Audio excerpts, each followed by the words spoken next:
லியாலட்சுமி LKG படிச்சிருந்திருக்காங்க. இங்க விக்கிரவண்டி செம்மேரி ஸ்கூல்ல படிச்சிருந்திருக்காங்க. LKG படிச்சிருந்திருக்காங்க. அந்த குழந்தை ஸ்டெப்பி டேங்க்ல விழுற அளவுக்கு இவங்க என்ன புடிங்கிட்டு இருந்தாங்கன்னு தெரியல. எனக்கு ஒண்ணுமே புரியலங்க.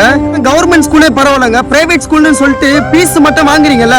ஒரு குழந்தை கொஞ்சம் லேட் ஆயிடுச்சுன்னா வீட்டுல பேரண்ட்ஸோட தான் வரணும்னு சொல்லிட்டு அவ்வளவு ஆர்டர் போடுற நீங்க, ஒரு குழந்தை போயிட்டு ஸ்டெப்பி டேங்க்ல விழுற வரையும் நீங்க என்ன புடிங்கிட்டு இருந்தீங்களா? எல்லாருக்கும் தான் கேட்கறேன், நீங்க இது எப்படி வேணா இப்ப உங்களால போன உசுரை திரும்பி தர முடியுமா? எங்க ஊரே இன்னைக்கு கதறிட்டு இருக்கு. சாதாரண ஒரு மசுர வெட்டலனா மட்டும் அவ்வளவு இதுவா பேசி வெளியே போ, உங்க வீட்டுல போய் பேரண்ட்ஸ் கூட்டு வந்து சொல்ல தெரியுதுல எல்லாருக்கும். அந்த குழந்தையோட உசுறு போயிடுச்சு, திரும்பி தர முடியுமா? திரும்பி தர முடியுமான்னு கேக்குறேன்.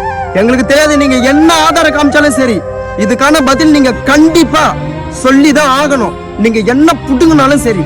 அப்புறம் எதுக்கு கஷ்டப்பட்டு நம்ம வளர்க்குறோம், நம்ம தான் சரியா வளரல, தான் பிள்ளைங்களாவது நல்லா படிச்சு ஒரு ஆளாகணும்னு சொல்லிட்டு தான் பிரைவேட் ஸ்கூல்ல நம்பி வந்து சேர்க்கறாங்க. ஆனா பிரைவேட்ல இருக்க நீங்களே இப்படி கேவலமா பண்ணா